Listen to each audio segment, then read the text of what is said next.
Well, thank you all for being a part of this session this afternoon, talking about getting ready for development in your community.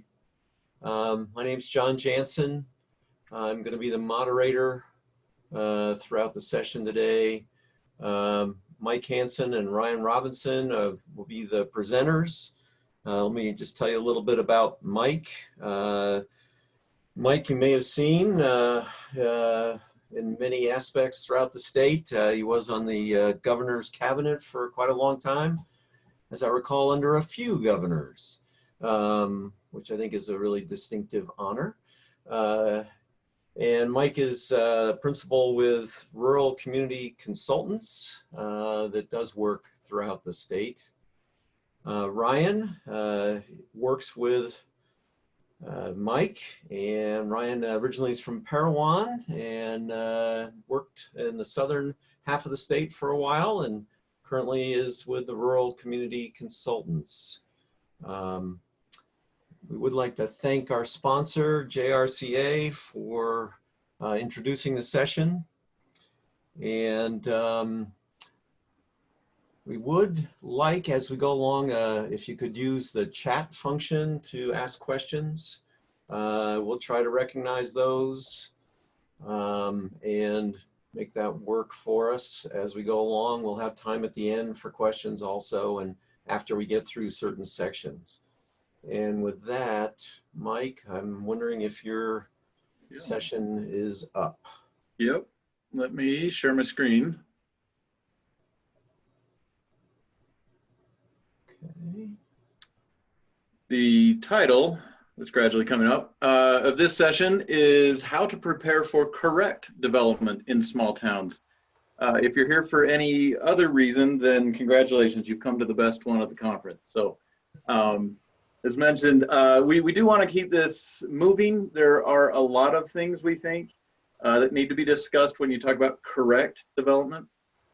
But the most important is we're the team here that are supposed to know everything, because we do.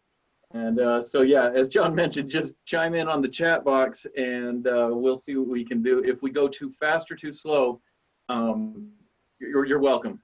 The other thing to think about with that is we will make these slides available later. Basically what we're going to be showing is a recipe. We don't expect you to take notes on all of it. We can give it out later. But before we get into the definition of what a correct development is and isn't, we want to introduce you to a few communities. So introducing Fairfield.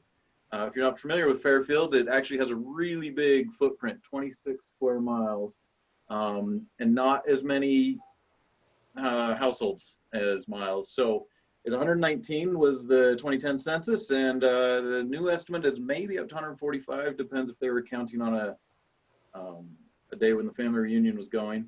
As far as planning staff goes, there is a mayor who's super involved, and he's kind of a hero of the town, and you have a clerk and treasurer, you know, these part-time folks, but their office hours are from 10 to 2 a couple days a week. If you were to go to Fairfield, you would quickly notice the Camp Floyd State Park. That's where that's at. And they also have a big landfill, which is pretty sweet. Their typical planning issues that they talk about when it comes to development and that kind of thing is nuisances, and occasionally proposals for minor subdivisions. You know, where you have 40 acres, you want to pull off a couple acres for the kids. So that's Fairfield. Oh, and their code, by the way, it's, well, I want to say it's 200 pages. Brian could correct me, it might be a little more than that. At least. Yeah, at least, maybe it was 3. So anyway, introducing Sandy. If you haven't been to Sandy recently, we found out it's 23 square miles, not that different than Fairfield. Their population, though, was going from around 88,000 to it's approaching 100,000. They have 24 folks specifically working in just the community development department. Major employers and landmarks that you might recognize out there is anything along I-15, all those new office buildings they're building there. They've got the Auto Mall development and network there. The Rio Tinto games, you know, that's in there. When you look at their planning commission agendas, you know, the development, their definition of correct development is how to make the highest best use with their transit-oriented areas. And then they have some pretty technical development agreements. I haven't counted up the pages in their code, but they have one. I'll promise that. Introducing Park City. Park City is actually 20 square miles. I didn't know that. Their population isn't likely to get to 10,000. Doesn't change a great deal over time. They have a planning staff of 8, and that's just planners. It doesn't include the attorneys and so forth that might get involved, but other employers and landmarks you might recognize is, of course, global ski tourism magnet. They have a historic Main Street that's been taken, some more photos taken there than probably anywhere else around. When you look at their planning commission and their development docket, the correct development that they're talking about, again, it's very, very well thought out design guidelines, open space strategies that are extremely complicated and expensive, and of course appealing to more of a global tourism economy. Their code, they have one as well. Didn't check the numbers. This is the problem that we want to talk about with this session, is in each of those 3 towns, Fairfield, Sandy, and Park City, most of the state and federal regulations related to land use and really city administration, they apply equally. Doesn't matter their size. So I want to give you a quick update on Fairfield though. So the question is, does Fairfield really need to jump through the same hoops? They have different demand pressure, they have a different economy and so forth. But let me tell you what updates came to Fairfield. I don't know if you can see my mouse very well, but around this area, if I remember correctly, this is where Facebook is going to put in a 1.5 million square foot facility, 200 jobs. They just announced a big expansion at the end of last year. That's $1 billion investment. It's right on the door of the town. Tyson Foods is putting in an 800-acre development. It's under construction now. There are 1,000-something folks working, they're in the construction trades that are currently working in Cedar Valley right now. That's a $300 million investment right on their door. And part of the deal with Facebook is you will now see the development conversion of a church farm that had alfalfa or something on it. They're going to convert that to the largest solar installation in the U.S. There's a corridor here, a power corridor that's been there for a while, a transmission line that can handle that much solar electricity. Facebook wants to be 100% solar, and they will have excess capacity. So you will now see that thing will shine from space. It's not going to be small. So that's the update to Fairfield. So now think back to what that question was before. Wow, did they all have to have the same kind of codes? You have to have code. You have to have planning. You have to, and this is what we're arguing in this whole session, you have to have integrated planning. And it applies regardless of your town. If you're a small town like Fairfield, or sort of built out town like Sandy, or a niche kind of community like Park City, you have to integrate your planning strategies and your efforts. And we're going to spend the rest of the time talking about what we think are about 6 of the main parts that have to work together. These are the parts. Number 1, because we're planners, we're going to tell you the core is general plan. We're going to make an argument statutorily it is as well. But you also need to have your codes and ordinances in place. Your impact fees have to be where where they actually work. Budgeting is critical to planning. Most towns differentiate those. They say, oh, that's the treasurer's job, and oh, that's the planning commission chair's job. These need to talk to each other more, and we can talk about that more in this session. Capital improvements planning is becoming, it was already important, it's getting more important. And we kind of differentiated that from budgeting a little bit. We'll talk about that. And of course, your economic strategy, your economic development strategy, you need to make sure that that is talking to the rest of your work. You can't have your sales force selling the wrong thing. So we want to talk about those today. Why don't we start with the general plan? Ryan, do you want to do this one, or do you want me to? No, I'm good on this one. So your general planning, as you can see this on here, is really a balancing act. It needs to balance the needs of the current community and have the citizen buy-in and, you know, what the citizens want. And then it also needs to balance the needs of the community within the next 10 years. Development, when we talk about development, that's kind of focusing on the future of the community and what's going to happen. So as you can see there, for this to happen, there needs to be a plan that the community wants to grow, and this is how we're going to grow, and this is where our priorities are. And then they also need to see that it's a safe place to invest and grow and put down roots there. This is kind of we're going to go over some of the patterns and what's in the general plan, what's useful. If you can see off to the right there, that's a future land use map for Ephraim. We recently did their general plan for them, did an update to it and different things there. As you can see, that it's quite large. It identifies the land around what Ephraim currently is for areas that they want to grow and develop in. There's different, it shows where they want to grow, how they want to grow, what areas are going to be a priority. You can see there's some areas that are, you know, within, you could throw a rock in any direction and hit a different land use type. This needs to allow some flexibility. If there's a parcel right now, you've got zoned residential, for example, in your future land use map, someone comes in and says, hey, I want to do it commercial. It's right next to commercial. It makes sense. You're probably okay to allow some flexibility there. This is a big one, and it's kind of a duh moment. That's why we put duh there, but it's really helpful when the colors of each zone are different. We've seen one where it was like 10 shades of green. That's kind of hard to see, especially when it's online. So having just the different colors and what they mean that way too. Another big part of this too is kind of the rationale behind this, why you wanted this community input, survey, different things that way. That's important to include on there too. So it's not just, you know, these guys made this up and they thought it looked good.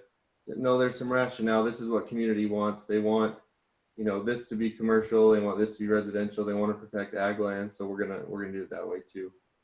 You can probably go to the next one, Mike. Sure. One thing just to interject, kind of funny, on that map that Ryan was discussing, the 10 shades of green, to our colorblind boss, there were 50 shades of gray, and that made some really awkward conversations when he was trying to interpret that map. Okay, we better not dwell on that. These are kind of just a short little snippet of what can go in, of what needs to go in there. Your future vision, this is planning for the next probably 10 years. We've seen some plans that are, you know, 50 years old and kind of not updated. 10 years is about the average lifespan that we shoot for and that these should try to cover. Goals and strategies, a big part of this is to make sure that you're actually following your goals and strategies. We put a little piece in there too, if you can see it. At least in the planning commission level, it's helpful to attach, you know what, an item that comes on the agenda to a goal or to a policy and how that helps implement the general plan. That way you're actually using it. It's not a paperweight or dust collector on your shelf, but you're using it monthly, weekly, every other week, however often you have planning commission. And it's before the planning commission they're reminded of it often.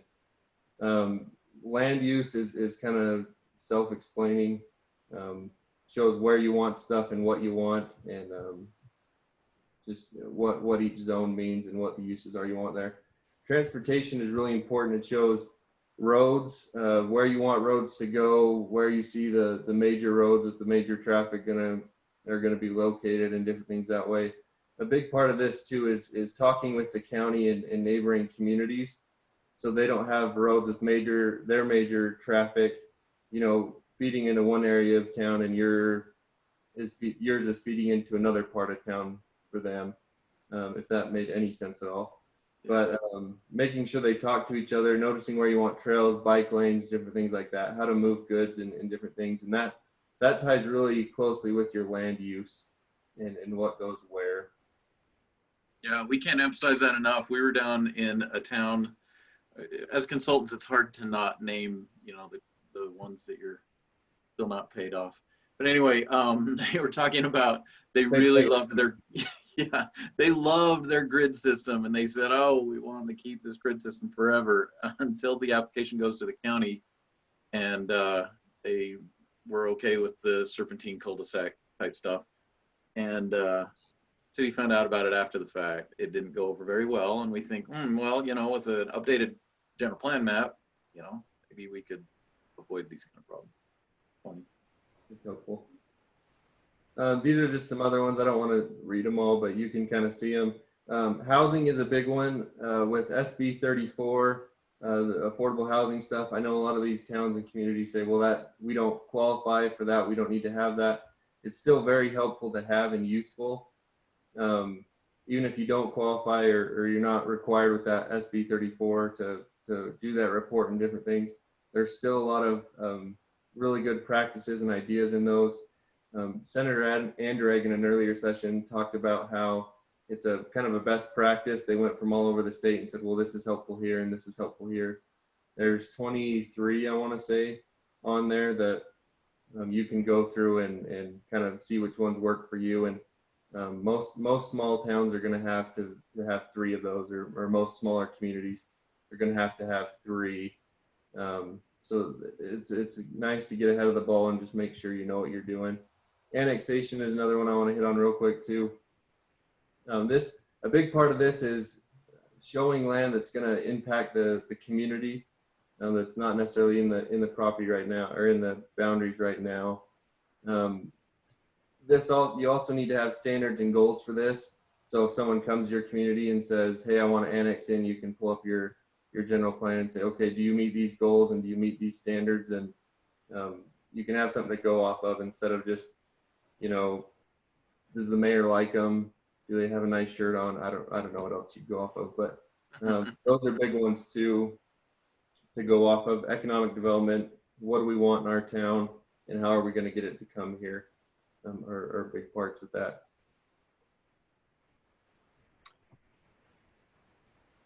Did we get a question, John? Yeah. Something like that. So the question really is about communities like Fairfield, where all of a sudden you've got things happening, fairly large, new employers, new kinds of businesses. How do towns manage to protect their character and reduce impact is the question.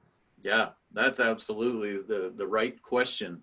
If you don't do it in your general plan, like if you have a general plan, and legally as a community you're supposed to, if it doesn't say, and I call it what they want to be when they grow up, you know, if it doesn't say the current and the desired, if it doesn't articulate that, then all the other stuff I would suggest isn't on a really sure footing. The stuff being land use regulations, your capital investments, things like that. It has to be able to draw back to a community-based rationale, and that's your general plan. A general plan doesn't have to be super complicated, but it has to be clear. We have some things about branding that we're going to talk about later that might help with that question, but every community needs a plan. Yeah, and so I think this is an interesting point though being added. So let's say Fairfield has its own plan, want to preserve the character, and Tyson solar panels and Facebook show up just outside the city boundaries. So part of the county plan, maybe, or just a windfall they had. How do you deal with that? That's great. I don't know if you want to talk about what we did in Ephraim, Ryan, but this graphic, maybe, I don't know how to zoom in on it, but if you're familiar with Ephraim, the city boundary is not nearly as large as what you're looking at on this map. We believe strongly in you plan for what's inside the city boundary, and then we like to do a whole chapter of the general plan is about annexation and growth, but we'll do a second map that will show, I don't know if it's some amount, depends on the community of course, but you know, a realistic growth area, we call that kind of the expansion area. But then we say, and the growth, which is the really big area of where could this town go likely, you know, you're butting up to sometimes public lands or the next town or something like that. And it's not a, you know, if a commercial real estate person or somebody came in and looked at it, they go, what, that's not realistic. It's not supposed to be for today. It's supposed to show what we want to be when we really grow up, you know, the really long term of the general plan.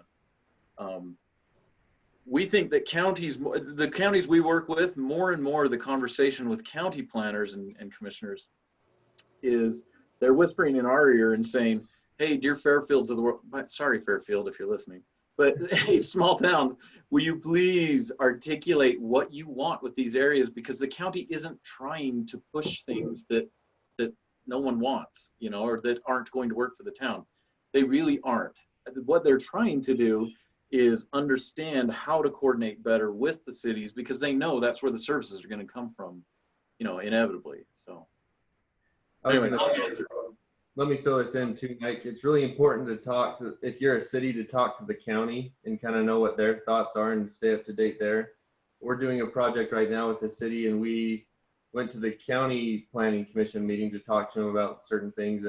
And right before us on the agenda, they just approved an industrial park to go right outside the city limits, and no one from the city knew about it. Nobody knew. So it's really important to have these conversations with the cities and the counties.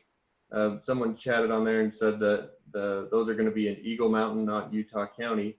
But I think this principle applies. It's really important to talk to your neighbors and see what their plans are and what they're doing, so that they can kind of talk to each other, instead of, you know, we're going to put an industrial waste site right next to your multifamily complex there, and talk there, not just with transportation, but with land use as well. right. Yeah, that's a good point. That development is outside of city limits today. However, the housing demand, the traffic demand, those kind of things will directly impact this city. So that's why you want, when you're working on your general plan, you do want to make sure that you're thinking bigger. And I think maybe just add to that, Mike and Ryan, that you know, we have these general topics that we think you ought to address in your general plan. 3 of those are required. That's the land use, transportation, and housing. But a coordination element with your neighbors, with the county, certainly makes sense as part of that list, and ought to be part of that list. You may not be able to avoid your neighboring city doing something that might affect your character, but at least you can be aware of that possibility through a coordinated effort.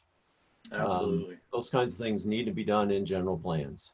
They need to be done in general plans. And the reason why, if you know, you're new to general plans, the reason why is because a general plan is a community written document. It's not today's elected official wrote this plan. Does that make sense?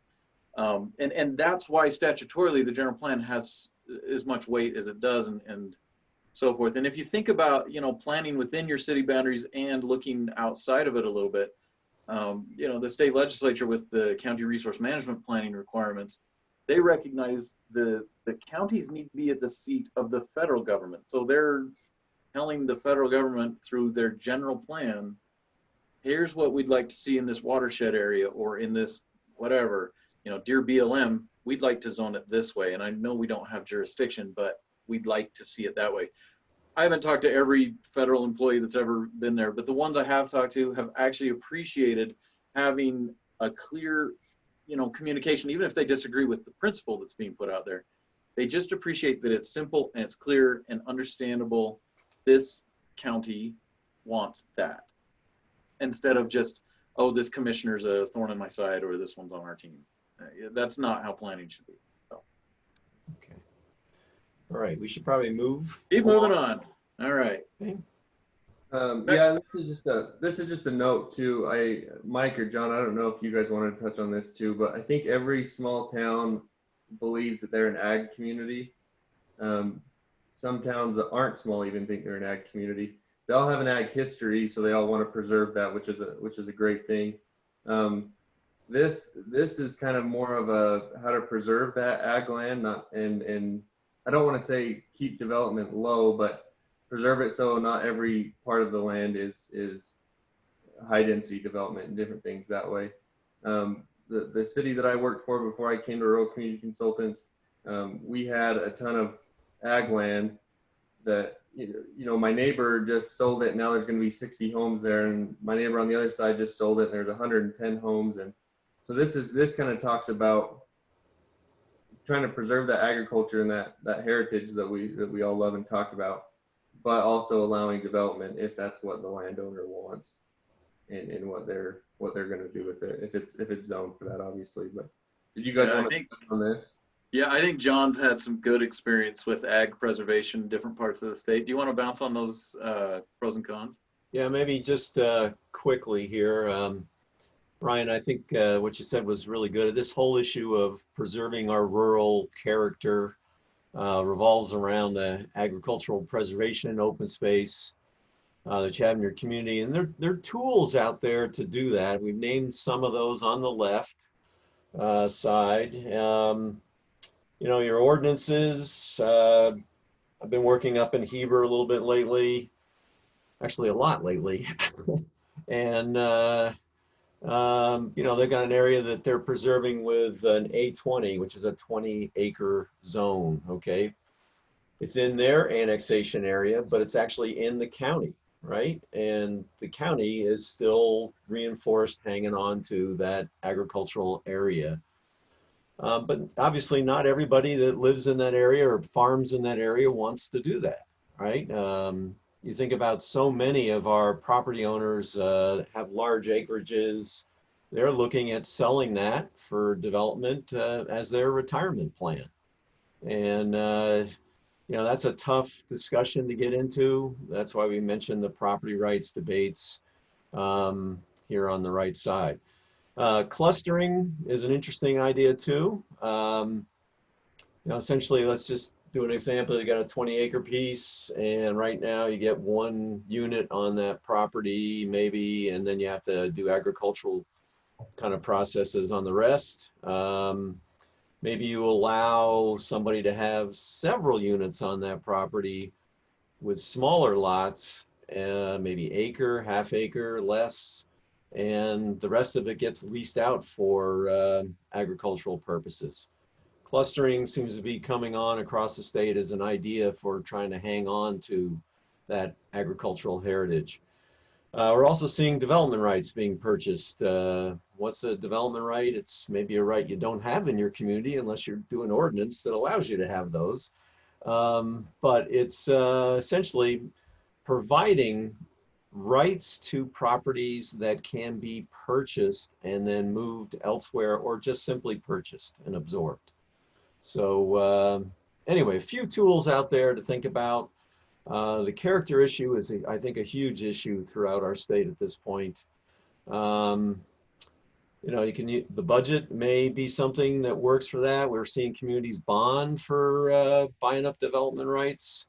Lots of things happening out there. The last point there on that slide is that if you do have just a very low density pattern in your community, you got to realize that you may have budget issues, right? And that you really probably can't create commercial areas to get a better budget from sales tax and property tax revenues because you don't have the rooftops. So it's kind of an interesting trade-off that communities that want to hang on to their character, their traditional character, just have to realize that they may never have the services that some of the people want at the same time. So that was just as you said, Ryan, a note we thought we'd touch on.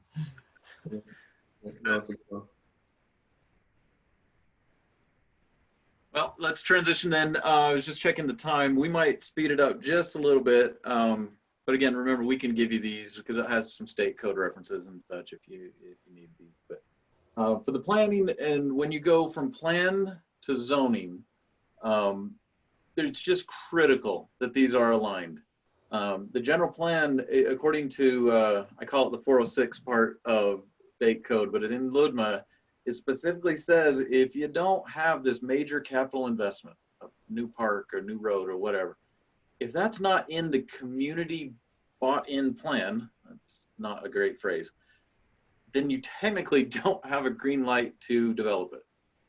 And I've noticed more and more the Community Impact Board, which is, you know, a great support to rural communities specifically, it's on the application form. Is this application in line with your adopted general plan? Not just, is this the mayor's cool idea? some engineer came up with a better idea. They want to sell it to you. No, is it in the community's plan that we're going to whatever? All right. Other things is every community, if we were to ask a survey question right now, we said, hey, do you think it's time for you to update your code? The truthful answer for everyone is yes, and all the time, and most of our code probably needs to be tweaked. That's the truth. But there are other things you need to think about.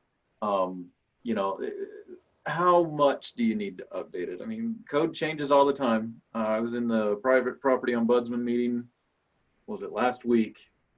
And they talked about how many advisory opinions they had to put out in the last quarter. I mean, those things fundamentally shift the needle. They move the map a little bit for local communities. So if we say, you know, if you can still do a U-turn with a ox cart or whatever, yeah, that's time to update.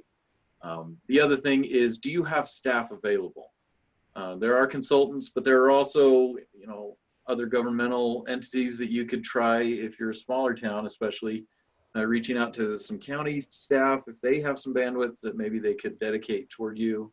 The associations of government have staff and they try to help out. I know the state has some folks that want to do it.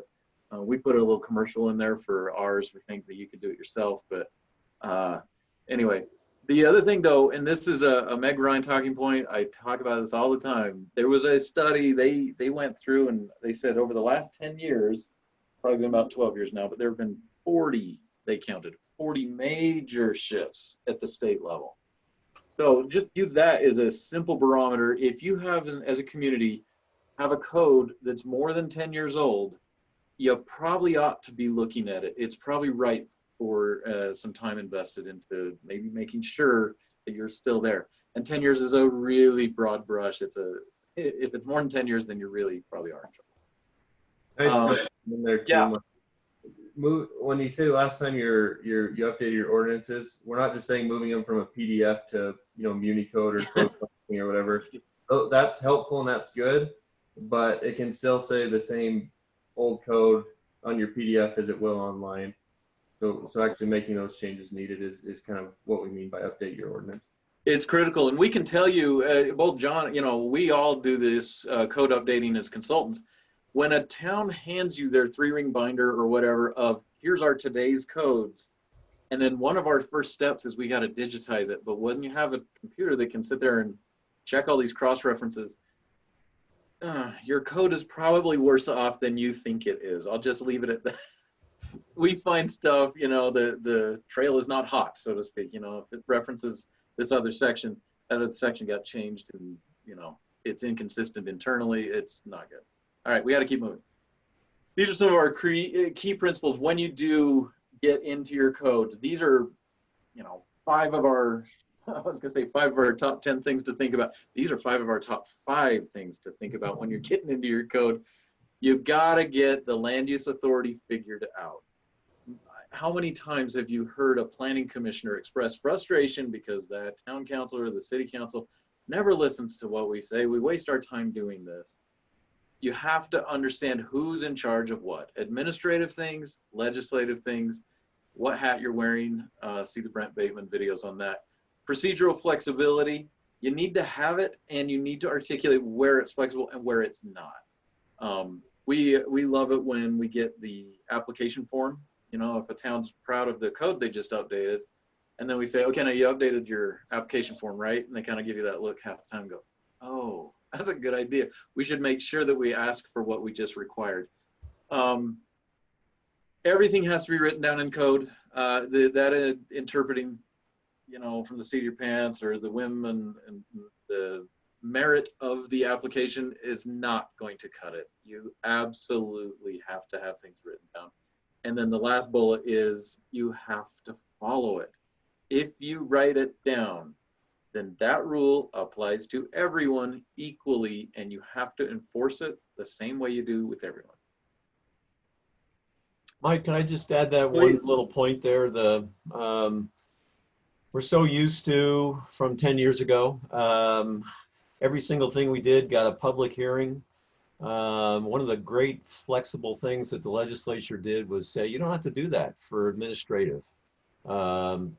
applications. So that'd be for your subdivisions, your permitted uses, for your conditional uses. You just don't have to do that anymore. And I think that's something that can help this process move along faster and easier. Yeah. Just thought I'd toss. No, that's absolutely. Plain language is something that I'm kind of disappointed at how much this is a surprise when I go talk to communities. This is in state code. It's kind of a dear town, thou shalt make this normal talk. Okay, to step that up a little bit. Plain language is a concept that an applicant should totally understand, easily understand what it is you're asking for and why you're asking for it. Attorneys have better language for that, you know, this rational nexus and this kind of thing. What we have found success with, and we're going to go to our graves doing this, we'll take a paragraph and see if we can simplify it into 2 sentences. Not always possible. Sometimes you'll get the shalls and whereases. I think, Ryan, you found one that was awesome. It was like a therefore unto, or I don't know, and it came to pass was in one of them. Anyway, what we're going to try to do is get just really clear, simple language. The other thing a consultant will do, I would argue a good consultant, will come in and try to illustrate with very, very simple line graphics some of the things that are trying to be defined with paragraph after paragraph. Tables are critical. You have got to start incorporating tables into your code. The use table is one, but you know, setbacks and so forth. So easy these days to do this. The codes need to be updated with that. You know, more visual component. And then the punchline there at the bottom, though, plain language should take away that discretionary static that planning commissioners and town council members have to deal with. If it's clear, you know, 25 feet, and we say measure it from here, that is not, you know, that is not easy to debate against if somebody's really trying to make it 20. And so that's what we always argue. Clear code makes the code be the bad cop. You can be the good cop. Because really, that's the business. That's what I have always understood. The business of cities is to say yes to development, but it has to be the right kind of development in the right way. Well, you can't do that with a sharp stick, right? You have to do that with very well written code. So, oh, John, we have to ask John to come back and talk about development agreements. We've got a couple slides on this. He's the master of it. Okay. So I think at times there's an interest. I don't know how many times I've been in these zoning meetings where we get a pretty picture that's painted by a developer, and then he sells that property to somebody else, and they come in with something entirely different. And that kind of thing becomes a problem for a lot of towns. A lot of towns get around that with a development agreement. You know, essentially it's a contract between a town and a developer. And it is something that does run with the land. I had this question even last night. Does that actually run with the land? Yes, it does. If you say it does and get it recorded with the county recorder. So in those development agreements, you want to have as much information as you can get that really defines what that development's going to be. This is just a good list here. You know, this stuff has to be put together by attorneys. And so that's why I have the legal mumbo jumbo in there. There's quite a bit of that. And there are a lot of examples of this out there. I do want to touch on that next slide, if you want to just jump there, and then we'll go back to Bruce's question in a second here. Whoop, right there. Yep. So I'm going to use a odd example here, right? These development agreements still need to essentially follow your code, okay? If your code says that you have to eat tuna fish, and you're going to have in your development agreement that catfish is okay, that might be all right. But if you're going to have that they have to eat bears or something like that, some animal, that's not going to work. And you really have to make that distinction as, are you creating new code provisions through your annexation agreement or your development agreement? And if you are, then you need to have a public hearing process on that because you're actually changing your code with that development agreement. So I know we had a couple of questions. Let's just see down here.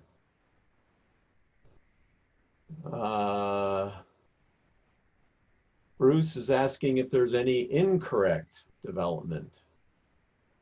I guess my answer would be if it's contrary to your code, then you don't approve it anyway, right? Right, yeah, that's what I think we would look at it as too, is incorrect development is one where the town kind of, I would say, is not operating deliberately. You know, it's development you kind of weren't wanting or looking for, or you don't know how to accommodate it. Correct development is, this is what we want to be when we grow up. You know, we want to be a bedroom community, or we want to be an ag town, or we want to whatever. That's what we mean by correct development. Okay, and Lisa asked, what about changing them? So, for example, doing one in Heber helped with a really huge one for about 30 square miles, as a matter of fact. And so, you know, if you think about that, that development may be ongoing for 20, 30, maybe 40 years, right? So could that development agreement change during that time period? The answer, of course, is yes. Things do change. They may run into things they didn't know anything about. But those agreements have to be modified again with that same kind of process between the town and the developer, who may not even be the same developer anymore. But if you want to change them, they can be changed, just as you have to go through that process again. Then Nina is asking if they need a public hearing. So again, if I go back to the principle of, and I'm not an attorney, okay? So let's just be clear on that. If I go back to the principle of, if you're doing things that aren't fairly closely related to your zoning ordinance, then I would say yes, you gotta go have another public hearing process. There's just been a court case, Wilf Summercorn provided something on that not long ago, that actually said if you are outside of your ordinances on what you're doing with these development agreements or an annexation agreement, you need to have a public hearing on those for sure. So, okay, enough on that for a minute. All right. Well, you know, John says he's not an attorney, but he plays one on TV. So I'm looking at him right now. One thing though, if you do want to get, if development agreements are interesting to you, I'd say contact John Jansen. He has a good template. We've looked at it. We'll probably start, you know, leveraging that into other towns as well. It's a good place to start. So, and I'll just say that a bunch of communities have them too. So Okay. Yeah, it's become a fairly common thing to use. right. All right. Yep, I got this one. So impact fees, they can either be really helpful if they're done correctly, or they can be done wrong and be a big headache. So we like that Dave Church quote on the side there. A city or town should not have an impact fee unless it's willing to take the time and spend the money to have them enacted correctly. These are for public facilities related to new development. They've got to be justified. You can't just go, well, you know, I think this would be a good price, or well, our neighbors do this, so let's charge the exact same. There's a process and a plan that has to come up with these two. You can't just make it up on the spot. The purpose of these is to have the new development pay its actual cost on capital facilities. They're not to, you know, we want a new park, so we're going to beef up our prices, and we're going to, you know, this new development's going to pay for this new 20-acre park we want to put in. It's the actual cost for the impact on the capital facilities there. They can't be used for jails or schools, or to be given to public agencies to help build federal or state highways. That's kind of a big, it's tempting to say, well, if this new development comes in, it's going to have a big impact on the school, so we should be able to do that. There's already ways that their schools are paid for that it's kind of double dipping, so that's why those aren't in there.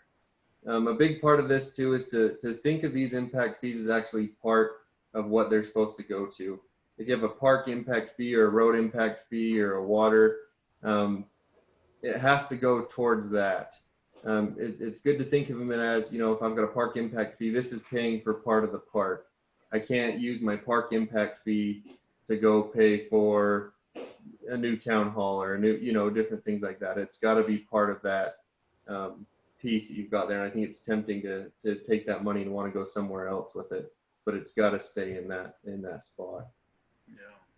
And isn't there a time limit as well? If you collect Yep. impact fees, you can't just save them up forever. Yep. I think that's on the next slide too. Oh, sorry. Just ahead of the game here. This is important too. Actually, let's touch on that one Mike just talked about. They've got to be spent or encumbered within 6 years, and that doesn't mean, you know, if I'm getting impact fees for a park, I've got to have that new park built or you know, whatever for within the 6 years. I've just got to have a plan for that within those 6 years and have the money set aside for that. So whether it's a park or a road or different things like that, you just got to have a plan of what you're going to within those 6 years. The big thing too, that top one, if it's a town or city of less than 5,000 and charges less than 250,000, excuse me. They don't have to have a formal impact fee plan, just an informal one will do. That's kind of difficult to say, you know, what's formal or what's not. If you look at the state code that's at the top of that, it says based upon a reasonable plan that otherwise complies with the common law and this chapter. So you can't just write it on the back of a napkin. It's got to be kind of thought out and more formal than that, but it doesn't need to be a big formal study that you do with if you meet that criteria. This can be in your general plan. You don't have to, if it meets that criteria and it's in your general plan, you don't have to come up with a new study. And you've got to meet the demands placed on the existing facilities. Like I said, you can't just make it up and say, well, that sounds about right. There's got to be, like I said, there's got to be some thought to this. This is kind of the steps that you got to go through. You got to say, well, this new development is going to cause us to need more roads, or it's going to need an improvement on this road. Therefore, we're going to charge this impact fee with that, or you know, we're not going to meet standards for a park. This pushes us over that population, so we've got to have, you know, an expansion of the park. We've got to have a new park or different things like that. And it's got to have this analysis of why you're going to charge that impact fee and what it's going to go to. I like this last line. It's meant to not, if you've been there for 20 years, you shouldn't have to pay for a new park every time they've got one in there. It's meant to soften the blow of new development within your community, if that makes sense. After you've done this, back to John's point, you got to have a public hearing on this 10 days before. If you've done this study and it says, you know, you should charge between this and this for your impact fee, you can't say, well, we're going to double that. And, you know, whatever the max amount was, we're going to double that and charge that. It's got to be within that study that you've done. A right to the developer to challenge the fee. This is an important part too. If the development goes through, it gets approved and everything, and they paid those impact fees, and the developer decides, well, I don't want to do that anymore or whatever, you've got to be able to pay those fees back, from what I understand correctly. Mike and John, jump in and tell me if I'm wrong, but so you can't just go and, you know, blow all that money. They've got to be able to get that back if they decide to back out, because they're not going to have an impact based off that. So Ryan, you're saying if a developer pays the fees and then for some reason the development falls apart and then wants to come back and get reimbursed, that's what you're saying? Yeah, from what I've understood of state code with this, they're able to come in and get reimbursed. Yeah, I think that's right. And they also can challenge it too. You know, we've seen ordinances out there that don't differentiate between single family dwellings and senior housing or something. And the senior housing folks obviously don't have the same kind of impact on parks that single family homes do. So they may have the right to challenge what the fee is for them. Yep. Yep. All right. Well, let me jump into budgeting. At the end of the day, the budget is policy, and that is something that just can't be misunderstood. It's critical that you understand that you're doing a general plan and you think that the implementation mechanism is the zoning and ordinances, and it is. However, that's part of it. It's not all of it. When you do a plan, you do it correctly, your budget should be influenced by it. It should be, you know, some of those goals of here's what we want to be when we grow up, they should be reflected in your budgeting process. You know, obviously a budget, there's a whole process to developing the budget, but when we work with a town, we always preach the same thing, and I'm waiting for a lot of towns to pick up on the vision here, but I would love it as a consultant if we help somebody with a general plan, the general plan gets adopted, and then before the budget process really gets, you know, underway, and before everybody comes out with their, you know, wonderful, you know, requests that they want to see in the budget, I would love it if a town council and the planning commission would sit down for an hour and just remind each other of what we're trying to be when we grow up. And of course, that's by just quick review of the general plan. My argument all along is if you have a plan, then you can kind of filter all these requests, and cities can't manage to hit all of them, of course.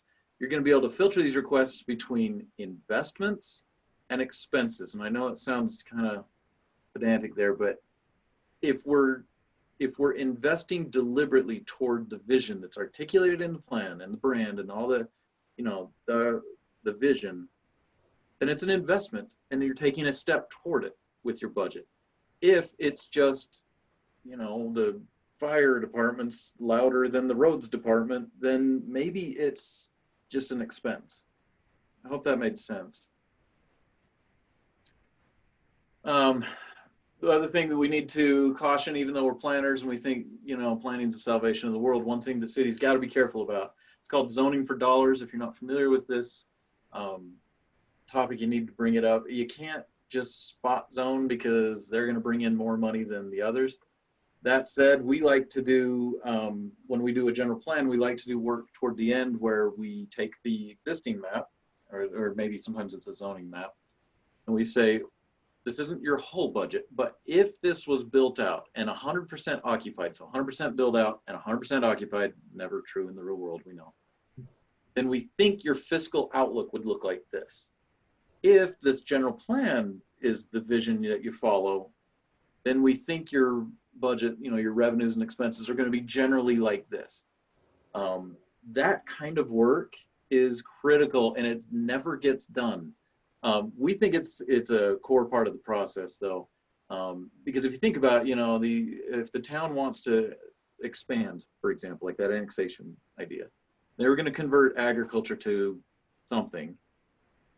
If it goes into residential, then the impact is clear. You're going to have a lot more parks and rec kind of expenses than you would if it went to industrial.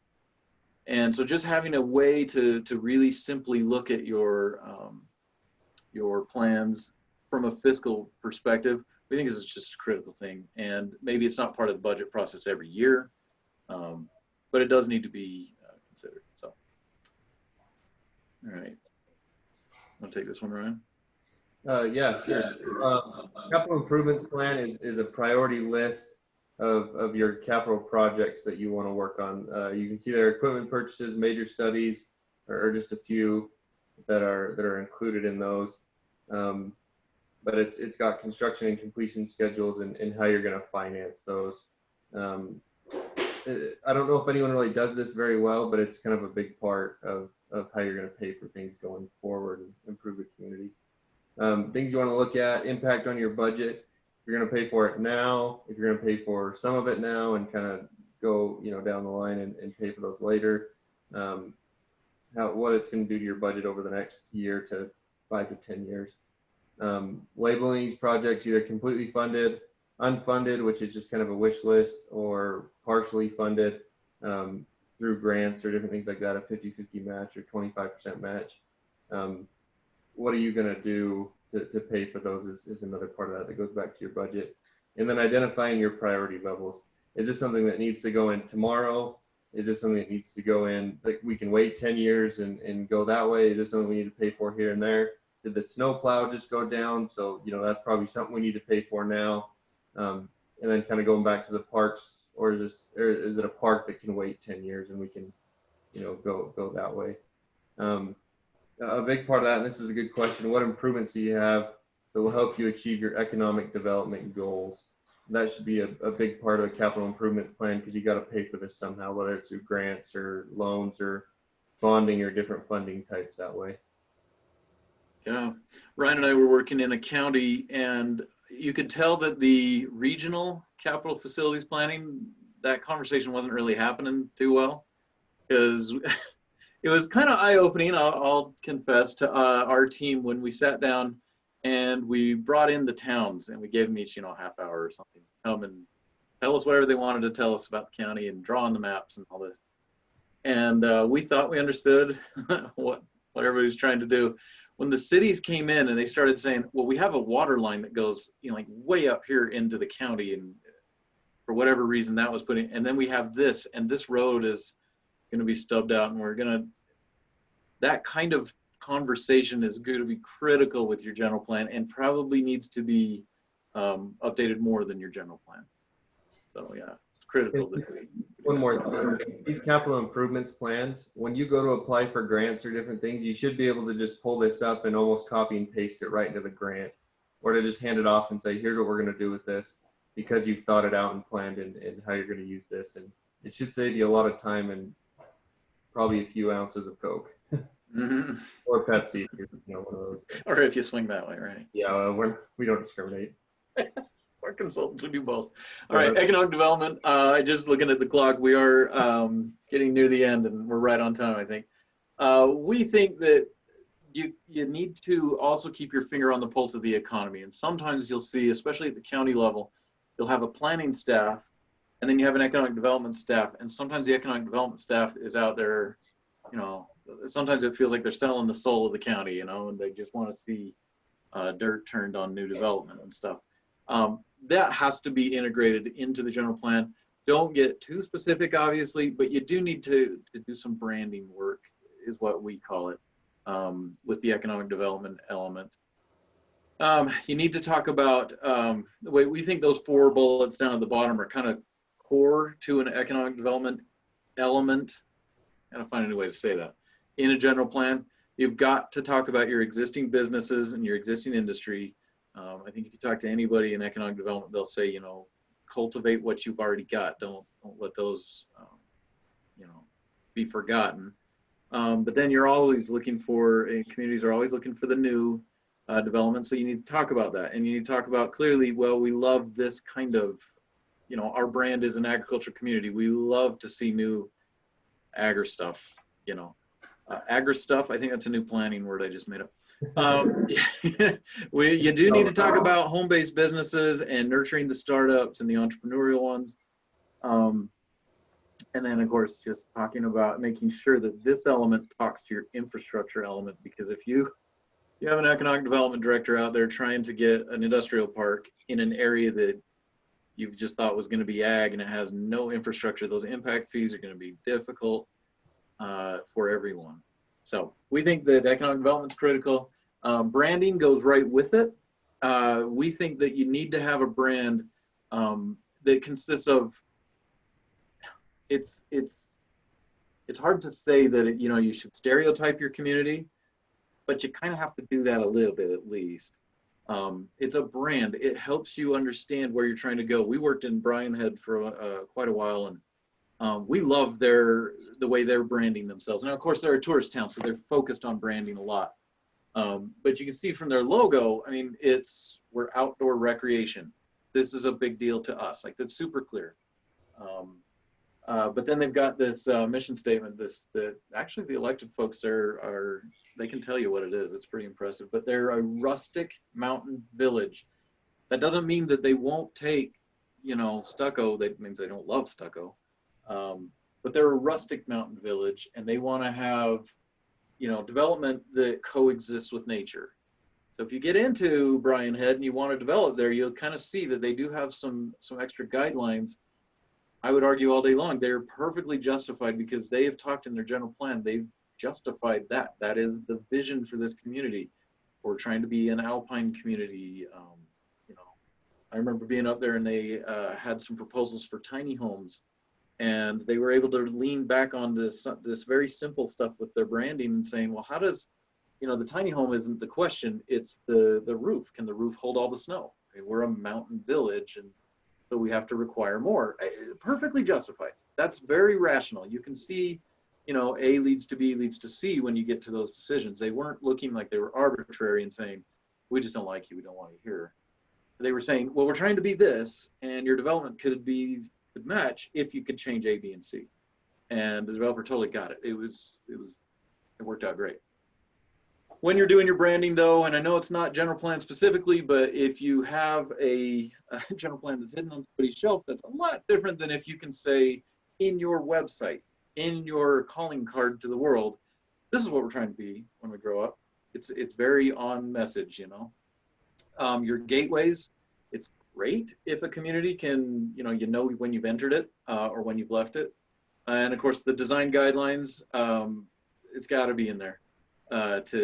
If you're going to say we want, you know, midway kind of architecture, you have to define what midway's architecture is before you can really say yes and no to different specific proposals. One last thing we would say is try to find what's unique about your community. You've probably heard this if your community's worked with Robert Brooks or a consultant like that. They will say the same thing. Find out what's genuine and what is unique and what you want to be known for, and you might be surprised at what you can attract. So. Hopefully it makes sense for your community, not just something that you picked up. Yeah. You kind of ran with it. It makes sense for your community. Yeah. Yep. All right. Well, kind of getting toward the end, and we'll take some questions and clean up the chat room. But in summary, we think that towns need to work holistically. They need to think about the whole picture. Don't just get really good at code. Don't just have a general plan that's bright and shiny and new. Don't just focus on the budget because it comes up every year. This preparing for correct development is not a one-time event. It's an ongoing process. It needs to be part of the mentality of the elected officials and the staff. And it should be all about the community's vision. The community doesn't buy in, it won't last. Elected officials will change. You know, the plans won't stand up for very well. It's got to start with the vision.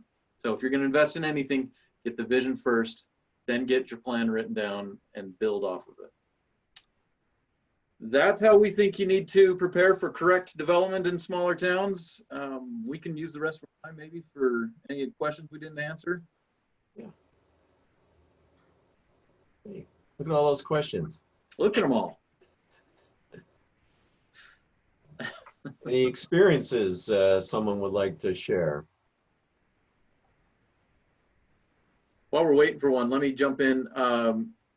There was a county that was, so you had your cities, that's where most of the development was.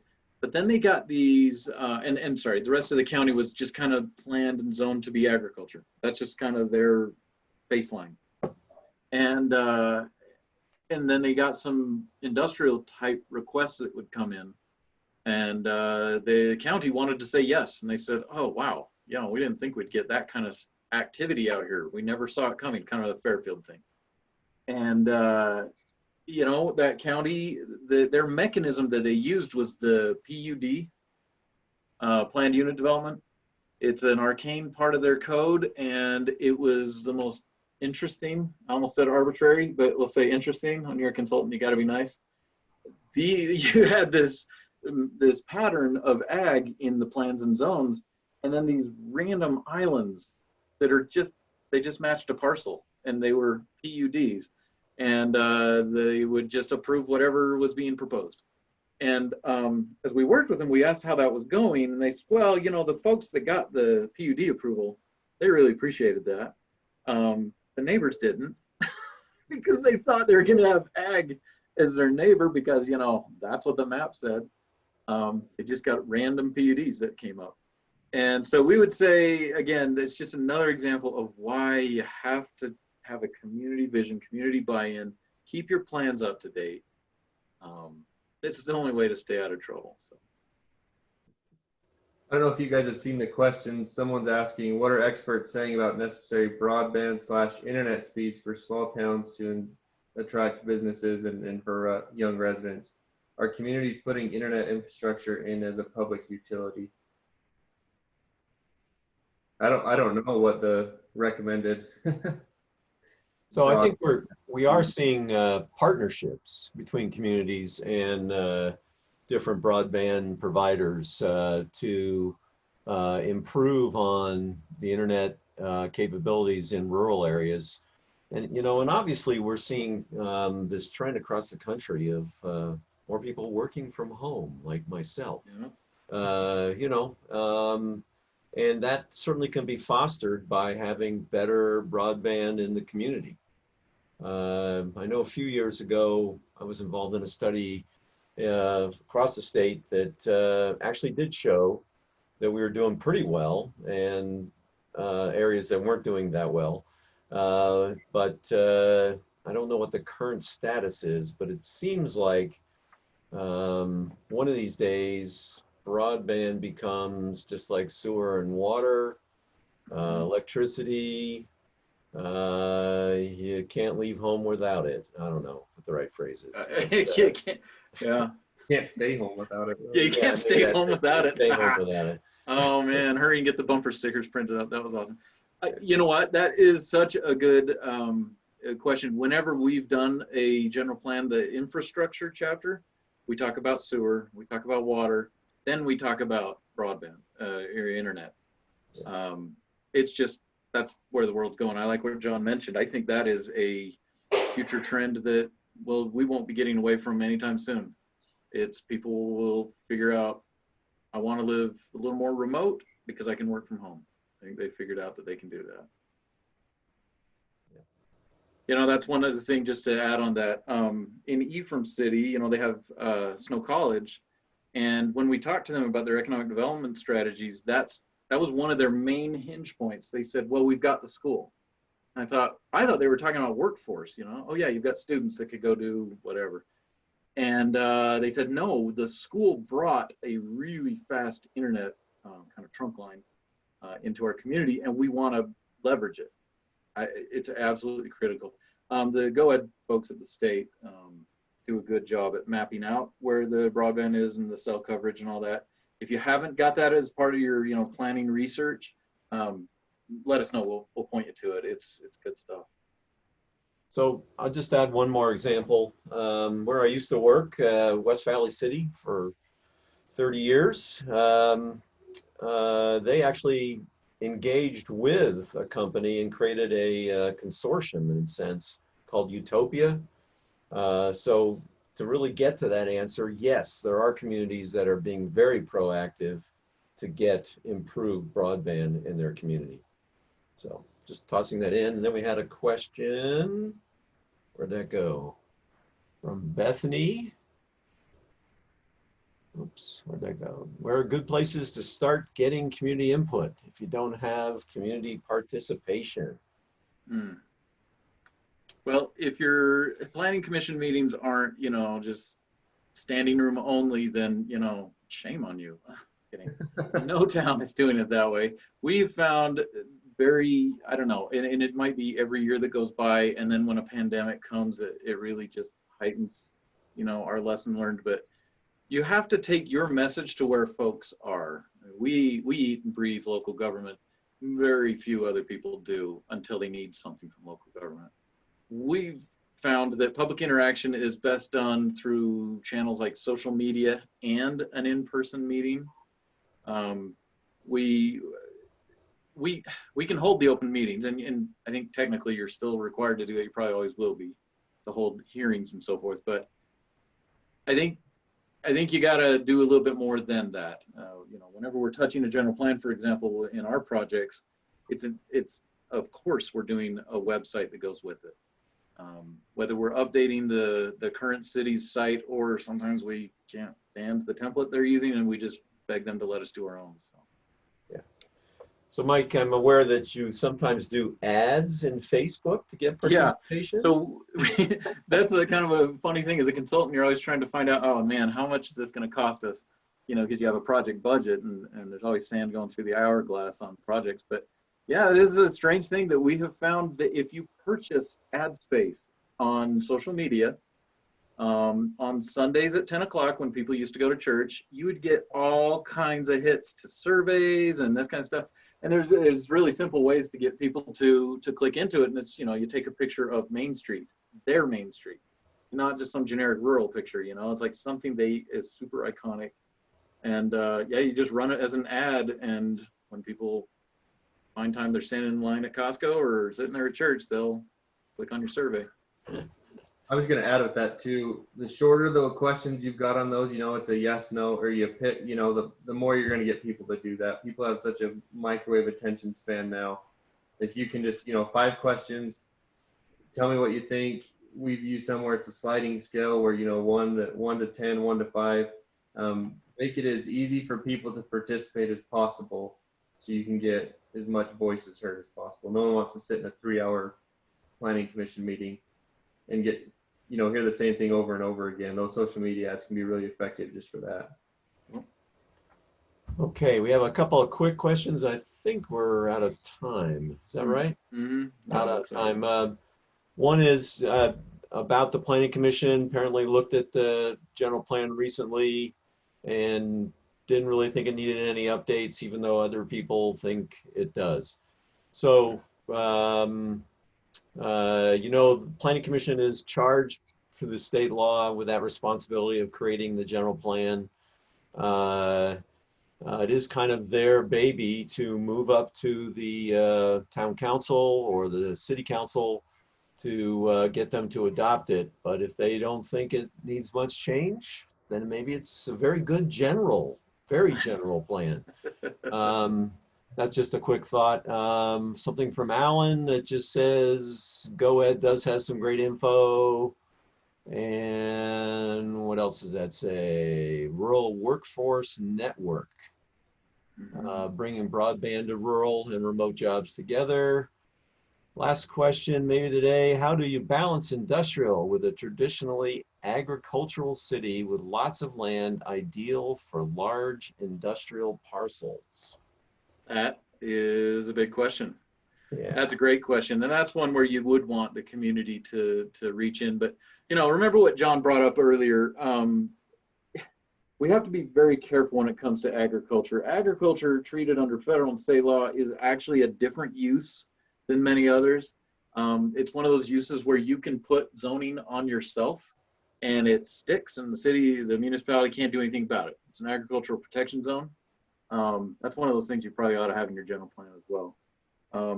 If folks want to continue to farm, they should be able to. At the same time, we as municipal folks need to be very careful when we go to a farmer and say, we love the way you've been doing the farming and we're going to command you to keep doing it forever. Sometimes that farm is the retirement plan and the producer there doesn't want to, maybe the kids don't want to farm or something. They don't want to feel like government's forcing them to lose the highest, best use of that land. So tricky question. Let me just add to that, Mike. This is where your land use map really comes into play, right? You may be able to say on your land use map, this area is good for industrial in the long run. And maybe that's not 5 years, maybe that's not 10, maybe it's 20. But it might be that in the long run makes sense to head that direction. But those are conversations you got to have in the development of that general plan. And on that note, I believe we're wrapping up. I'd like to thank everybody for participating.